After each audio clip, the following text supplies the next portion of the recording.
열왕기상 18장 5절에서 15절 다 같이 읽겠습니다. 아합이 오바다에게 이르되 이 땅의 모든 물 근원과 모든 내로 가자.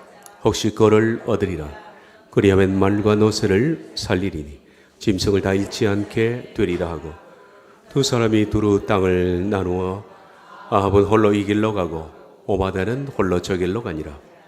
오바다가 길에 있을 때에 엘리야가 그를 만난지라. 그가 알아보고 엎드려 말하되 내 주 엘리야여 당신이시니까. 그가 그에게 대답하되 그러하다. 가서 내 주에게 말하기를 엘리야가 여기 있다라. 이르되 내가 무슨 죄를 범하였기에 당신이 당신의 종을 아합의 손에 넘겨 죽이게 하려 하시나이까. 당신의 하나님 여호와께서 살아계심을 두고 맹세하노니 내 주께서 사람을 보내어 당신을 찾지 아니한 족속이나 나라가 없었는데 그들이 말하기를 엘리야가 없다 하면 그 나라와 그 족속으로 당신을 보지 못하였다는 맹세를 하게 하였거늘 이제 당신의 말씀이 가서 네 주에게 말하기를 엘리야가 여기 있다 하라 하시나. 내가 당신을 떠나간 후에 여호와의 영이 내가 알지 못하는 곳으로 당신을 이끌어 가시리니 내가 가서 아합에게 말하였다가 그가 당신을 찾지 못하면 내가 죽임을 당하리이다. 당신의 종은 어려서부터 여호와를 경외하는 자라. 이세벨이 여호와의 선자들을 죽일 때에 내가 여호와의 선자 중에 100명을 50명씩 굴에 숨기고 떡과 물로 먹인 일이 내 주에게 들리지 아니하였나이까. 이제 당신의 말씀이 가서 네 주에게 말하기를 엘리야가 여기 있다 하라 하시니 그리하면 그가 나를 죽이리이다. 엘리야가 이르되 내가 섬기는 만군의 여호와께서 살아계심을 두고 맹세하노니 내가 오늘 아합에게 보이리라. 아멘.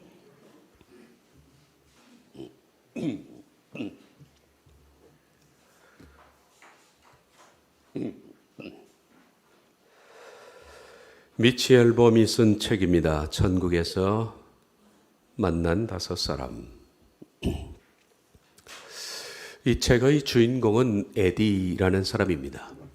그는 러즈가든이라는 놀이공원에서 놀이기구 정비사로 일을 하고 있었던 꽤 나이가 든 노인이었습니다. 아버지 때로부터 이 러즈가든에서 일을 했습니다. 어려서 태어나서부터 그는 계속 여기서 아버지 때부터 그렇게 살아온 거죠. 그런데 이 에디는 인생에 불만이 많았습니다.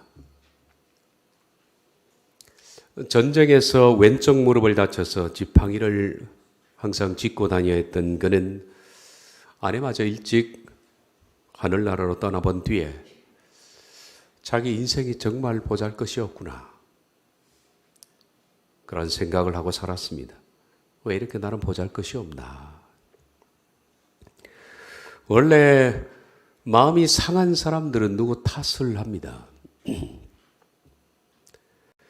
에디 역시 자신의 인생이 이처럼 보잘것없이 꼬인 것은 아버지 탓이라고 생각합니다. 이 더럽고 그리고 지루한 정비 일을 어렸을 때부터 맡긴 아버지 탓, 그래서 평생 아버지를 원망하는 마음을 가지고 살았습니다. 그러다가 어느 날 에디가 교통사고를 당해서 불의의 사고로 그만 죽게 됩니다. 놀이동산에 갑자기 놀이기구 하나가 고장이 났는데 정비사들이 수리하는 중에 위에서 놀이기구 하나가 떨어졌습니다. 그 밑에 소녀 하나가 있었는데 애들은 순간적으로 그 아이를 구하기 위해서 뛰어 들어갔다가 아이는 구하고 에디는 놀이기구에 맞아 즉사하게 된 겁니다. 죽은 뒤에 에디는 천국에 갔습니다. 거기서 5사람을 만나게 되는 얘기입니다. 5사람 얘기 다 할 수는 없고요. 놀라웠게도 천국에서 에디가 만난 5사람, 이 5사람은 전부 에디와 관련되어서 죽은 사람들입니다. 물론 에디는 자기가 살아있는 동안에는 이 사람들이 자기 때문에 죽었다는 사실을 전혀 몰랐던 사람입니다. 그런데 천국 가서 보니까 자기 때문에 죽은 사람들입니다. 첫 번째 만난 사람은 에디가 아주 어렸을 때 이 로즈 가든의 서커스 일을 맡아 했던 블루맨이라는 사람이었습니다. 이 블루맨은 에디가 천국에서 만난 첫 번째 사람인데 그에게 충격적인 사실 하나를 털어놓습니다. 그것은 에디 때문에 죽었다는 겁니다. 블루맨이. 충격이었죠. 전혀 몰랐는데. 에디가 7살 되던 해에 공을 가지고 공놀이를 하고 있었는데 그만 던진 공이 도로로 날아갔습니다.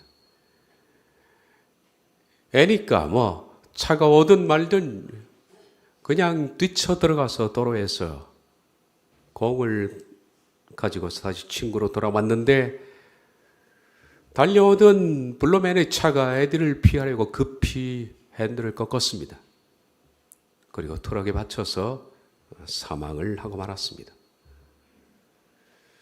물론 에디도 몰랐고 그리고 사람들도 단순히 블루맨이 교통사고로 죽었다 그렇게 생각을 했던 거죠. 천국 가서 보니까 에디 때문에 죽은 겁니다. 블루맨에게 에디가 그 얘기를 듣고 너무 미안하고 너무 슬퍼서 그에게 그렇게 말합니다. 내 실수로 당신이 죽었습니다. 이거는 공평하지 않습니다. 그러자 블루맨이 말합니다. 당신은 당신 때문에 내가 죽었다고 말하지만은 내가 지상에 사는 동안에 나 때문에 죽은 사람들이 많이 있다는 사실을 천국 와서 나도 알았습니다.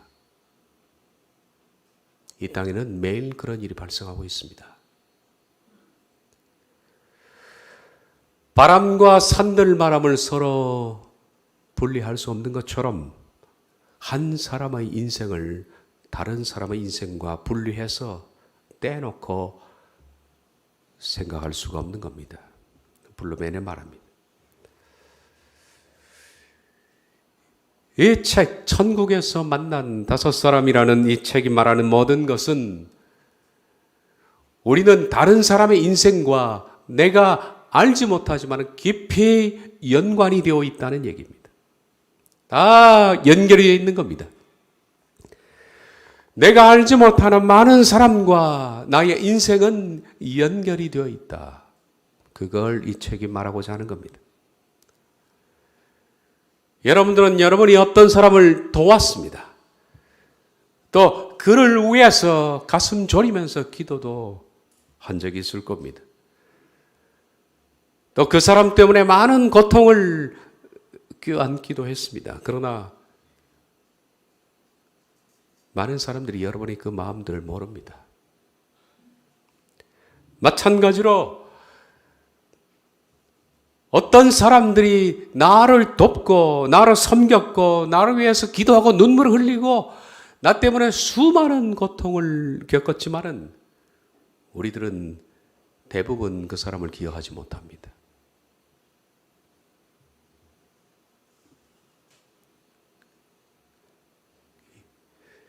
인생은 다 그렇게 직간접적으로 연결이 되어 있다는 겁니다.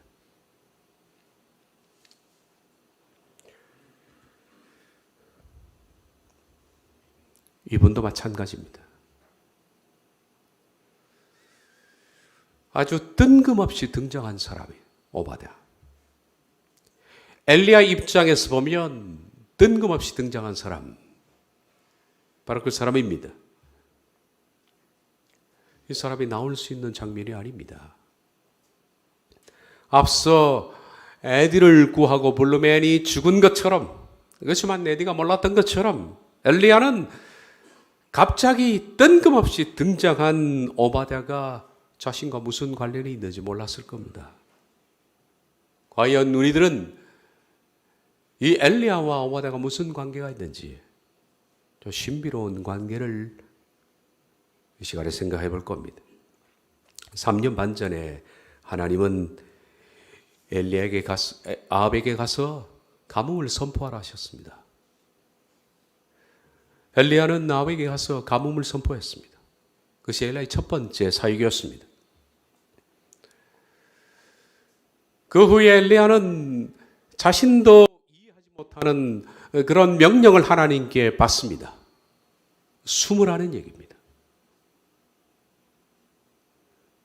일을 시켜놓고 숨으라는 겁니다. 그래서 그릿 협류계곡에 가서 엘리야는 얼마를 지냈는지 숨었습니다.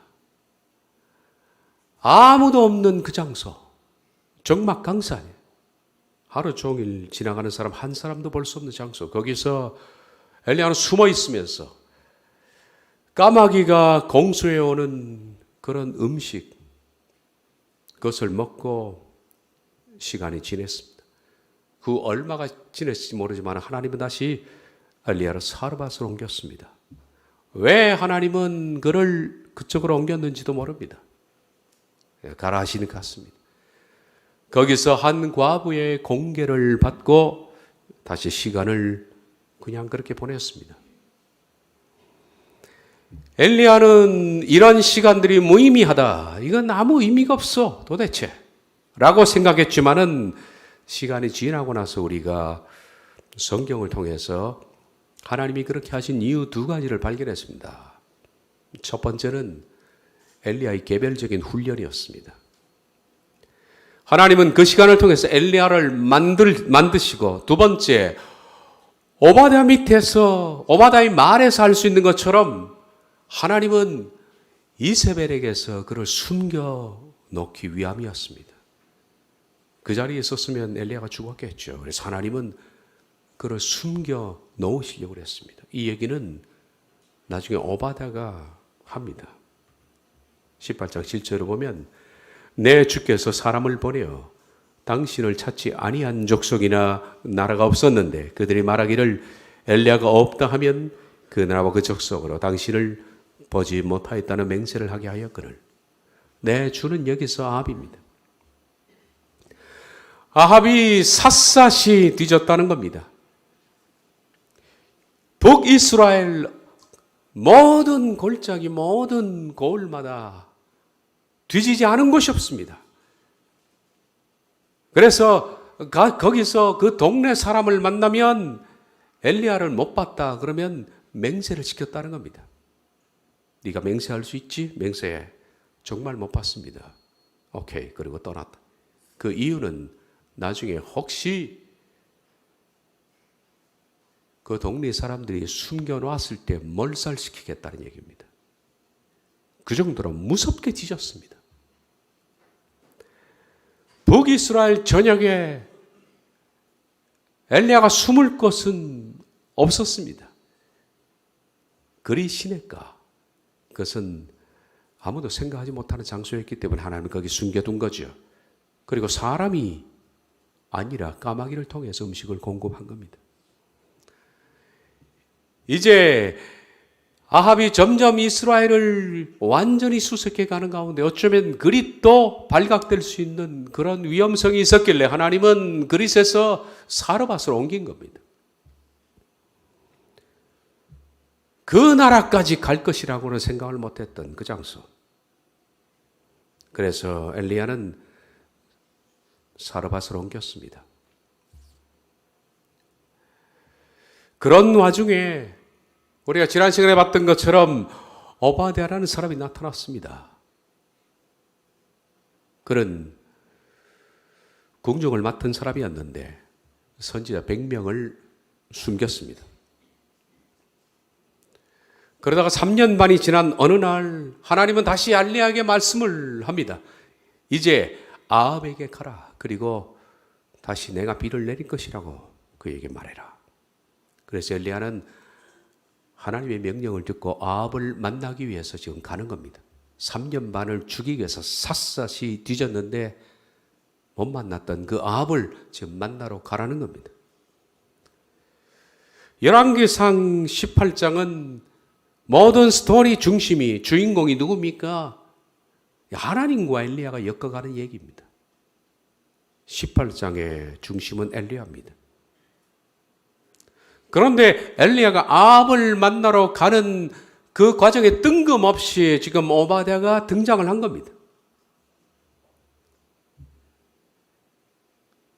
엘리야 입장에서는 뜬금없이 등장한 사람입니다. 그러면 오바댜 얘기, 지난 시간에 제가 말씀드렸던 오바댜 얘기는 그냥 지나가는 스토리일까? 하나님과 아합 사이에 벌어지는 그 일들, 이 일들에 있어서 그냥 지나가는 과정에 한 사람을 언급하는 것일까? 이세벨이 선자를 멸할 때 선자 100명을 숨긴 오바댜의 얘기는 정말 놀라운 얘기입니다. 좀 용맹한 일입니다. 그런데 그럼에도 불구하고 엘리야 얘기에 끼어들 만한 이유가 없는 거예요. 끼어들 만한 이유가 없습니다. 오바댜 얘기는 그냥 지나가는 스토리일까? 그러나 성경에는 그냥 지나가는 얘기는 없습니다. 성경은 목적 없이, 아무런 목적 없이 그냥 스토리를 서술할 만큼 한가하지 않습니다.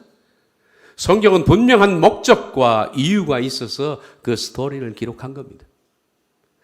그 목적과 이유를 찾아내는 것이 성경을 보는 눈이라 그렇게 말합니다. 이 눈을 갖지 못하면 우리들은 사건과 사건 사이에 흐르는 하나님의 보이지 않는 메시지를 읽어내지를 못합니다. 성경 해석에 가장 중요한 거죠. 예를 들면 요한복음 2장에 가나 혼인잔치가 나오고 성전 숙정이 나옵니다. 가나 혼인잔치 뒤에 성전에서 예수님께서 몰아내시는 장면과 무슨 연관이 있는가 하는 연관성을 보지 못하면 우리들은 사건만 보지 얘기를 읽어내지 못하는 거죠. 그걸 찾아내는 것이 성경 해석입니다.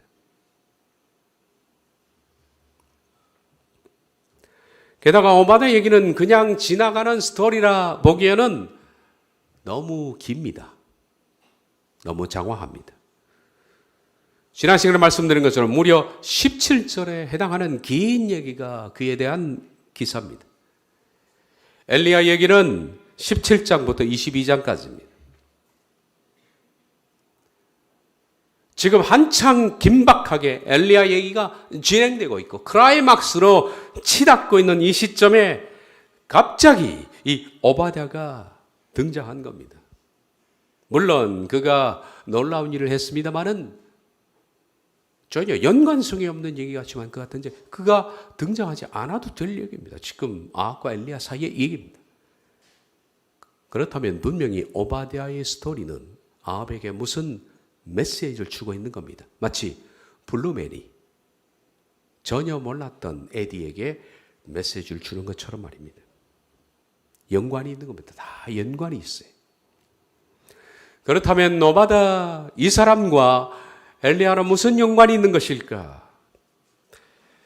제가 설교 시작에서 천국에서 만난 5사람 얘기를 했듯이 우리의 삶 속에는 여러 사람들과 우리 사이에 발생했던 모르는 많은 일들이 있습니다. 심지어는 나를 위해서 죽은 사람을 우리가 모르고 있습니다. 오바댜가 아합을 만나러 가는 그 와중에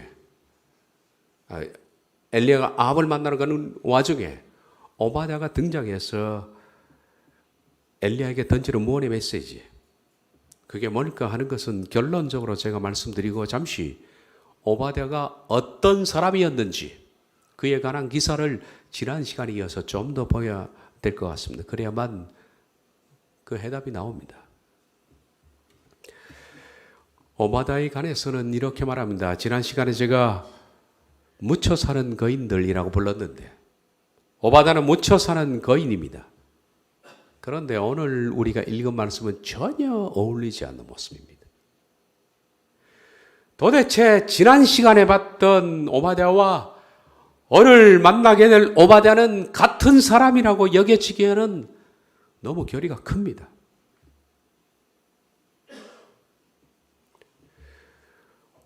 오바댜에 대한 기록을 보면서 제가 느낀 점이 이겁니다. 어울리지 않는 두 모습입니다. 마치 어느 정도 어울리지 않느냐면 위에는 넥타이를 매고 양복을 입었지만 안에는 몸빼를 입은 것과 똑같습니다. 어울리지 않습니다. 지난 시간에 우리가 만났던 오바댜는 정말 용맹스러운 사람이었습니다. 목숨을 내걸고 100명을 살려준, 그리고 그의 이름의 뜻 오바댜 야후라는 그 뜻은 여호와를 노예처럼 섬긴다라는 그 뜻, 그 이름에 걸맞게 그는 죽을 각오를 하고 노예처럼 하나님을 섬겼습니다. 이세벨이 분노해서 여호와의 선지자를 멸했습니다. 우리는 이세벨이 왜 이 같은 짓을 했는지 지난 시간에 제가 말씀드렸습니다. 엘리야의 가뭄 선포 이후에 이스라엘 전역에 극심한 가뭄이 시작되자 이세벨은 아까 아합의 그 글처럼 온 동리를 샅샅이 뒤졌습니다. 아주. 그리고 동네 하나하나마다 정말 엘리야를 못 봤다는 것을 맹세를 시켰습니다. 죽이겠다는 얘기입니다. 거짓말하면. 하나님은 그를 아무도 모르는 그릿에 숨겨놓았습니다. 그 하나님은 사르밧으로 옮겼다고 그랬습니다. 이세벨과 아합은 도무지 이 가뭄을 선포한 엘리야를 찾지 못하자 분기탱천했습니다. 그래서 보복 차원에서 엘리야 대신 같은 하나님을 섬기는 선지자들을 멸절시켜 죽이기로 했다. 그리고 두 번째 이유는 주술적 차원이라고 그랬습니다. 혹시 그들이 섬기는 신, 이 바알이 가장 싫어하는 라이벌 여호와의 선지자들을 죽이면 바알이 기뻐해서 하늘에서 비를 내릴 것이다.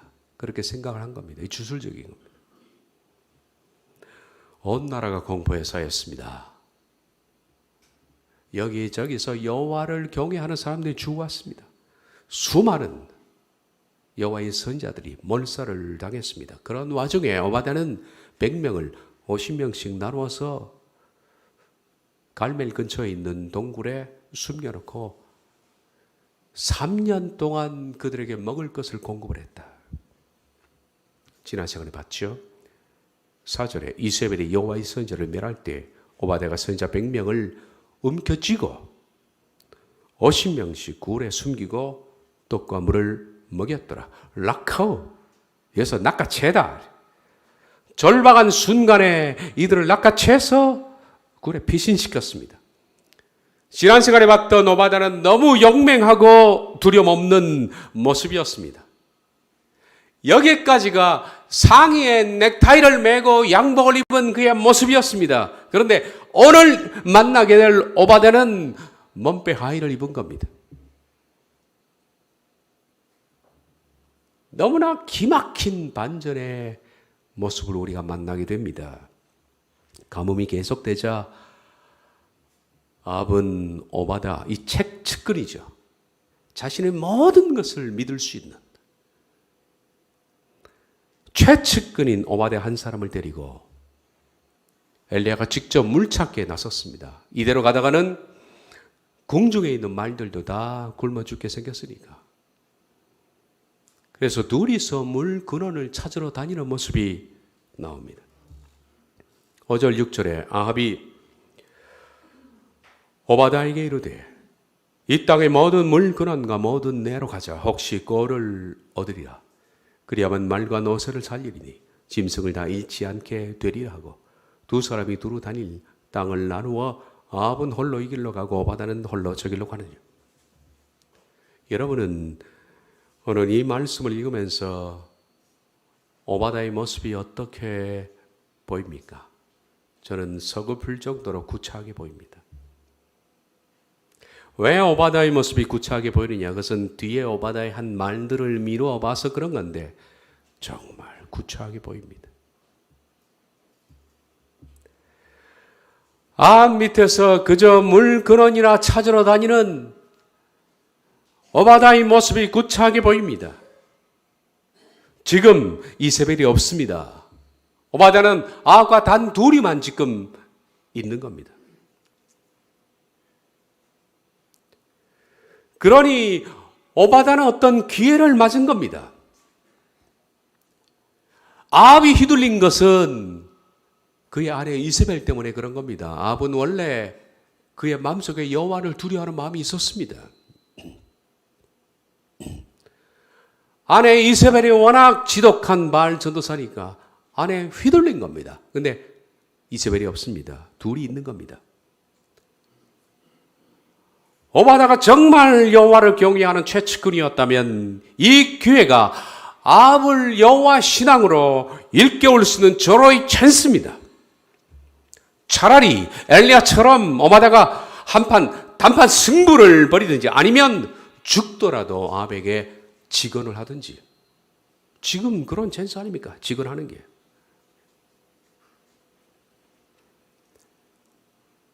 왕이여, 지금 가뭄이 발생한 것은 왕이 여호와를 떠났기 때문입니다. 그 점을 회개하셔야 됩니다. 직언을 해야 됩니다. 그렇게 직언해야 하는 것이 우리가 지난 시간에 봤던 여호와의 선지자 100명을 숨겨준 오바댜의 그런 모습입니다.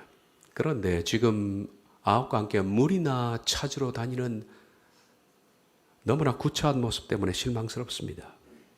과연 선지자 100명을 목숨 걸고 구출한 지난번 그 오바댜가 맞나 그런 생각이 듭니다. 아합과 헤어져서 물 근원을 찾아서 여기저기 헤매던 오바댜가 길가에서 아합을 만나러 가던 엘리야를 만납니다. 그리고 엘리야와 나눈 대화 내용은 역시 우리를 너무 실망시키기에 충분합니다. 8절, 7절, 8절 오바댜가 길에 있을 때에 엘리야가 그를 만난지라. 그가 알아보고 엎드려 말하되 내 주 엘리야여 당신이시니까. 그가 그에게 대답하여 이르되 그러하다. 가서 네 주에게 말하기를 엘리야가 여기 있다 하라. 3년 반 전에 왕궁에 들어와서 가뭄을 선포했던 그 선지자 얼굴을 오바댜는 기억하고 있는 거죠. 그리고 때문에 그를 알아차립니다. 엘리야는 말합니다. 아합에게 가서 내가 여기 있다고 말해라. 앞에서의 엘리야의 용맹함으로 우리가 미뤄볼 때 엘리야가 여러분 다음에 어떤 말, 이 8절인데 9절쯤 되면 어떤 말을 해야 맞을 것 같다고 생각합니까? 지난번 100명을 구출할 정도의 용맹스러운 오바댜였다면 엘리야 이 말에 네 주에게 가서 내가 여기 있다 말해라 하고 했다면 다음에 나올 구절은 이 정도 되어야 합니다. 당연히 제가 그렇게 하겠습니다. 혹시 제가 더 뭐 할 게 없을까요? 뭐든지 시키십시오.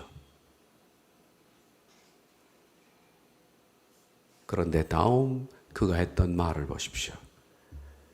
내가 무슨 죄를 범하였기에 당신이 당신의 종을 아합의 손에 넘겨 죽이게 하려 하시나이까. 이게 전에 그 사람 맞나요? 이게 선지자 100명을 목숨 걸고 구출한 오바댜 야후 그 사람 맞냐 이 말입니다. 눈을 부비고 보면서 혹시 이게 다른 뜻이겠지. 다른 뜻으로 이런 말을 한 거야. 도저히 그 사람이 할 말은 아니야. 그렇게 생각하고 도대체 이 사람이 아합의 손에 죽는 걸 이렇게 벌벌 떨게 할 수 있을까? 떨 수 있을까? 딴 뜻이겠지. 그런 생각을 갖고 그 다음 말씀을 보니까 역시나 그렇습니다. 당신의 하나님 여호와께 살아계심을 두고 맹세하노니 내 주께서 사람을 보내어 당신을 찾지 아니한 족속이나 나라가 없었는데 그들이 말하기를 엘리야가 없다 하면 그 나라와 그 족속으로 당신을 보지 못하였다는 맹세를 하게 하였거늘 당신을 샅샅이 뒤졌다. 그리고 혹시 당신을 숨겨둔 그런 독리가 있으면 멸절하려고 마음을 먹었다는 거예요. 그렇게 아합이 지금 당신을 죽이려고 격동해 있는 상태인데 이제 당신의 말씀이 가서 내 주에게 말하기를 엘리야가 여기 있다라. 나보고 당신을 발견했다고 가서 말을 합니까? 제가 그 말을 아합에게 했다고 칩시다. 여기 엘리야가 있다. 그런데 내가 당신을 떠난 후에 여호와의 영이 내가 알지 못하는 곳으로 당신을 이끌어가시리니 당신이 갑자기 사라진다면 어떡합니까? 여기 있다고 그랬는데 3년 반 전에도 그러지 않았습니까? 당신이 가뭄을 선포한 뒤에 갑자기 사라졌습니다. 호련히. 우리는 당신이 어디가 있는지 이스라엘 전역을 뒤졌지만 도무지 발견할 수 없었습니다. 여호와의 영이 당신을 끌고 간 것 같습니다. 지금도 내가 당신이 여기 있다라고 아합에게 말하면 그 후에 당신이 갑자기 사라진다면 아합이 찾다가 나를 죽일 텐데. 그러고 오바댜는 읍소를 시작합니다. 당신의 종은 어려서부터 여호와를 경외한 자라. 나 하나님 이렇게 잘 경외하는 사람인데 나 죽도록 하지 마십시오. 이어지는 말씀을 보고 13절 14절 이세벨이 여호와의 선지를 죽일 때 내가 여호와의 선지자 중에 100명을 50명씩 굴에 숨기고 떡과 물로 먹인 일이 내 주에게 들리지 아니하이나이까. 자기의 이 일도 자기가 생명을 구걸하는데 내가 이만한 공로가 있으니까 나 좀 살려달라는 얘기를 쓰고 있습니다. 이제 당신의 말씀이 가서 내 주에게 말하기를 엘리야가 여기 있다 하라니 그러면 그가 나를 죽이리다. 2번이나 똑같은 말을 합니다. 죽을까 봐 벌벌 떠는 겁니다. 오바댜의 모습은 지난 시간에 봤던 두려움 없는 용맹한 모습이 아니라 죽을까 봐 벌벌 떠는 너무나 나약한 모습입니다. 우린 이 오바댜의 두 모습 때문에 당혹스럽습니다. 그래서 제가 말씀드렸죠. 마치 넥타이 매고 양복을 입은 사람이 하의를 몸빼로 입고 있는 것과 똑같다고.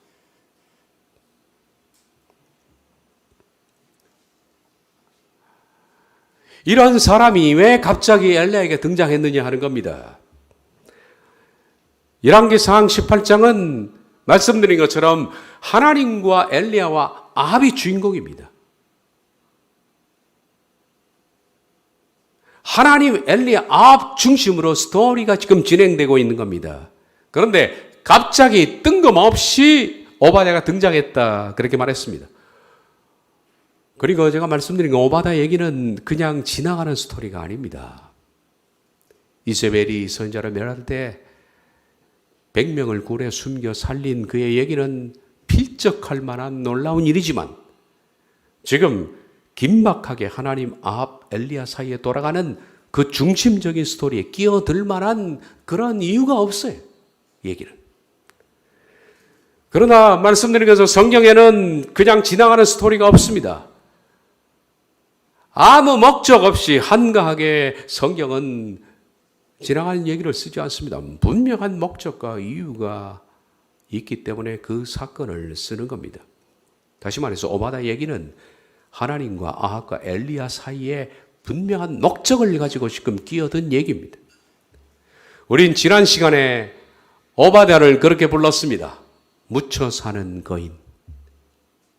묻혀 사는 거인. 적어도 지난 시간까지는 선지자 100명을 빼돌린 오바댜는 그런 별명을 붙여줘도 전혀 무색하지 않는 잘 어울리는 별명이라고 생각합니다. 그런데 오늘 본 오바댜는 전혀 아닙니다. 다시 말해서 그는 강인한 신앙을 가지고 있다고 생각했는데 그의 내면을 파헤쳐 보니까 그는 너무나 두려워하고 있습니다. 너무나 벌벌 떨고 있습니다. 이것이 묻혀 사는 거인 오바다 속에 있는 오바다의 약점입니다. 오바다는 보통 사람들보다 특히 겁이 많은 사람이었습니다. 벌벌 떨고 그리고 아주 나약한 성품이었습니다. 여러분들은 이 오바다의 두 모습을 보면서 어떤 생각이 듭니까? 혹시 그를 질타하거나 그를 비난하고 싶은 마음이 있다면 그러지 말아야 합니다. 저는 반대로 생각합니다. 오히려 이 점 때문에 오바다는 더욱 칭찬을 받아야 한다라고 생각합니다.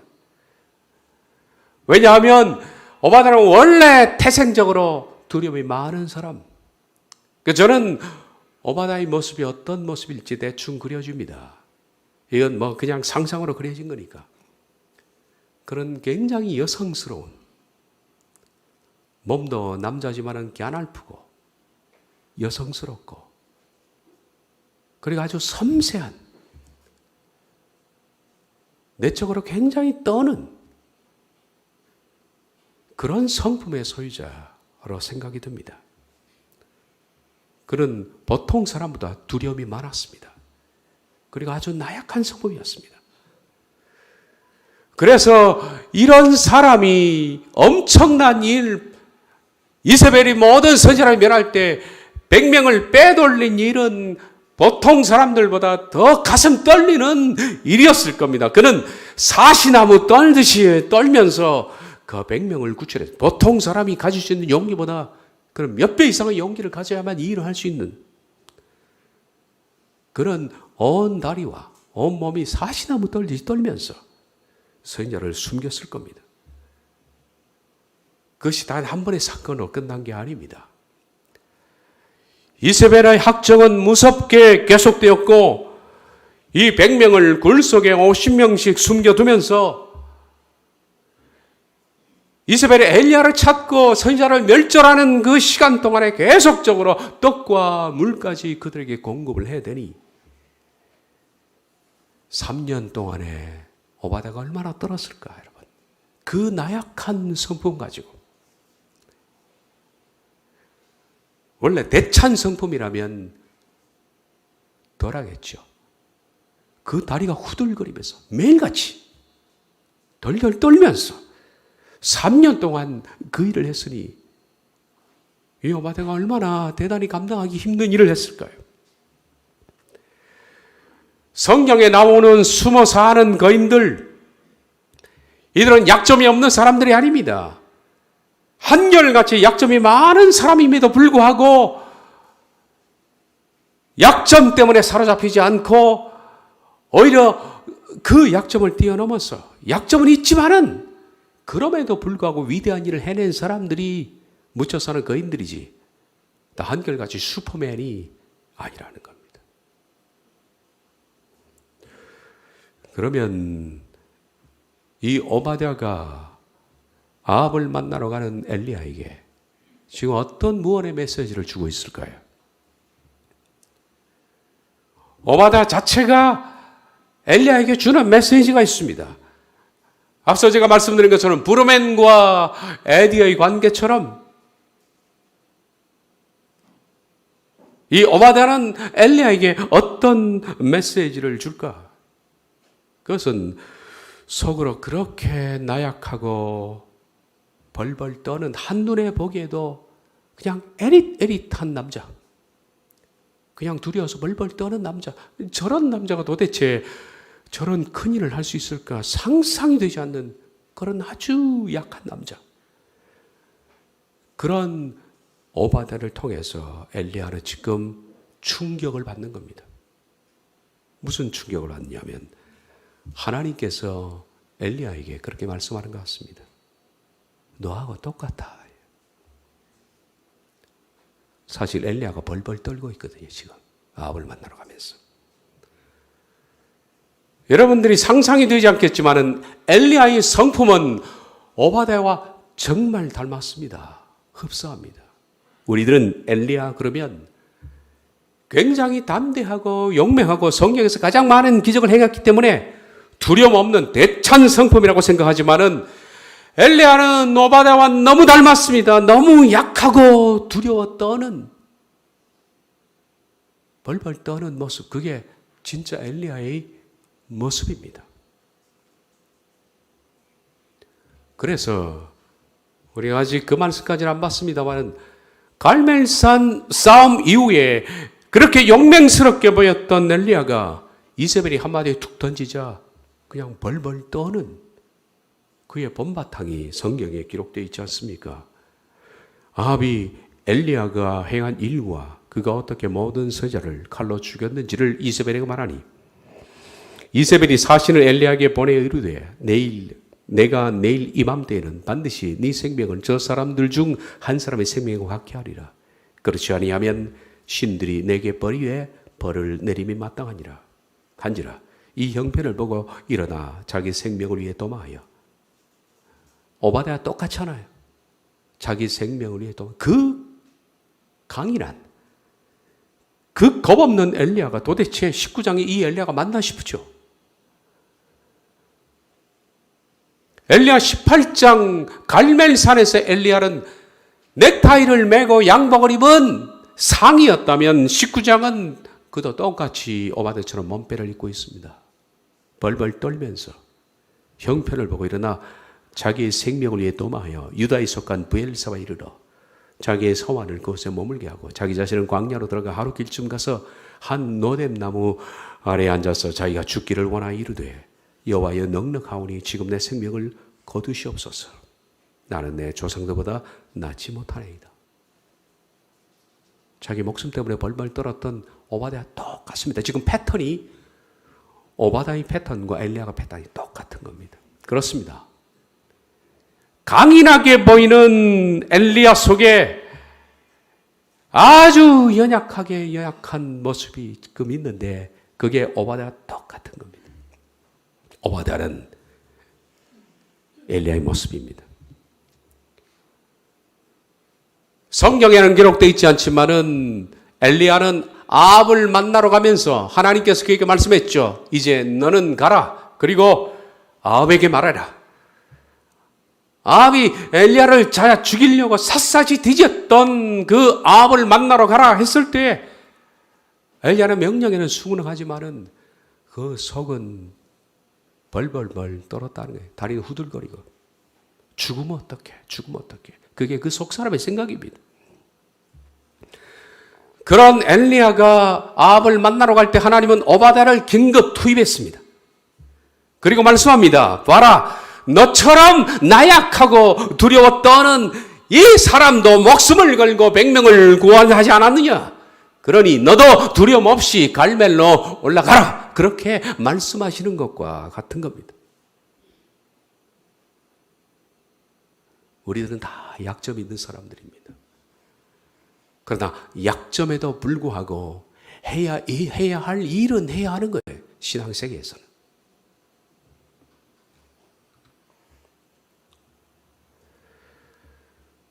사람들은 저를 강한 사람이라고 생각합니다.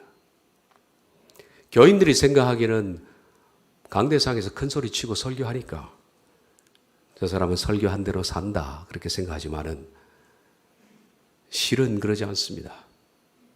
보기에는 강하고 상처를 줘도 끄떡하지도 않고 시험을 당해도 용감하고 뭐 그런 것 같죠? 저도 대단히 약한 사람입니다. 두려움도 있고 나약해서 떨고 교인들에게 상처를 많이 받습니다. 그럼에도 불구하고 저는 내 인생의 갈멜로 올라가야 합니다. 나약함에도 불구하고. 내 속사람은 약하지만 그럼에도 불구하고 내가 엘리야처럼 내 인생의 정상인 갈멜로 올라야 한다는 것은 변함이 없습니다. 하나님의 영광을 위해서 내 인생에 한번 깃발을 꼽아야 되지 않겠느냐 하는 겁니다. 제대로 살아봐야 된다는 겁니다. 야곱은 평생 비틀거리며 살았습니다.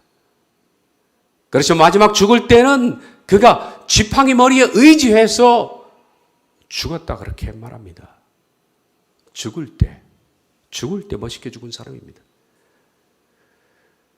기운이 지내서 쓰러지지 않고 마지막 힘을 짜내서 침상에서 지팡이를 의지해서 일어나서 머리를 기대고, 머리에 지팡이 끝에 자기 머리를 기대고 경배한 채 죽은 거예요. 이게 야곱이 하나님을 위해서 자기의 신앙의 고백을 한 야곱의 갈매입니다. 야곱의 갈매. 요셉은 그렇게 말합니다. 내가 죽은 뒤에 너희들은 다시 가나안 땅으로 올라갈 텐데 내 해골을 메고 올라가라. 이집트 사람들이 보는 가운데 내 해골을 메고 올라가라. 나에게는 가나안이라는 꿈이 있다. 그걸 보여주라는 겁니다. 죽어서도 퍼레이드를 하겠다는 거죠. 우리가 구속의 은혜를 깨닫고 십자가의 은혜로 열어진 구원의 길을 걷게 된 그 감사.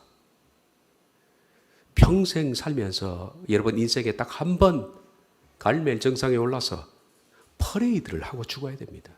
퍼레이드를. 그것이 구속의 은혜에 대한 보답입니다.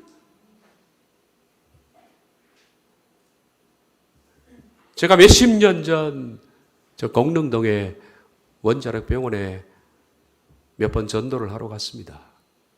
가서 한 장면을 봤는데 잊혀지질 않습니다.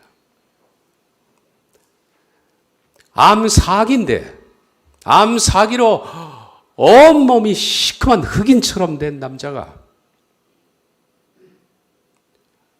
아내인지 간병인인지 휠체어에 앉아서 뒤를 누가 끌어주는데 휠체어에 앉은 그는 고개를 들 힘도 없는 거예요.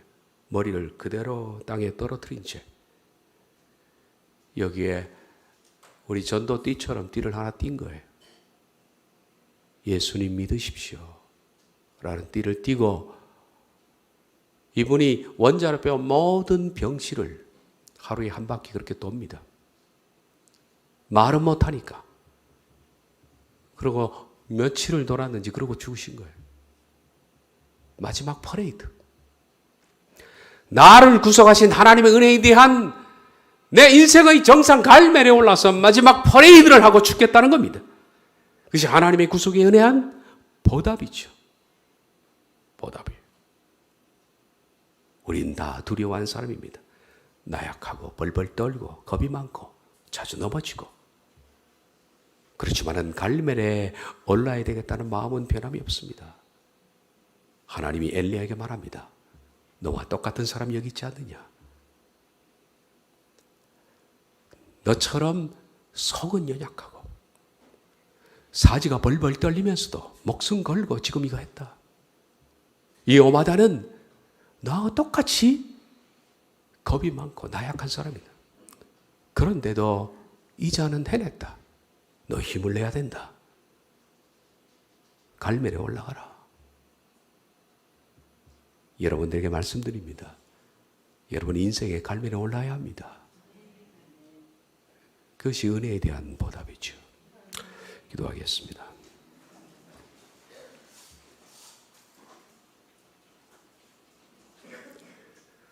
말할 수 없는 은혜로 저희들을 구속해 주셨습니다. 구속의 은혜가 아니라면 우리가 어찌 오늘 우리의 인생 자체가 의미가 있겠습니까? 우리가 살아보니까 잘 먹고 잘 입고 좋은 장소에 사는 것,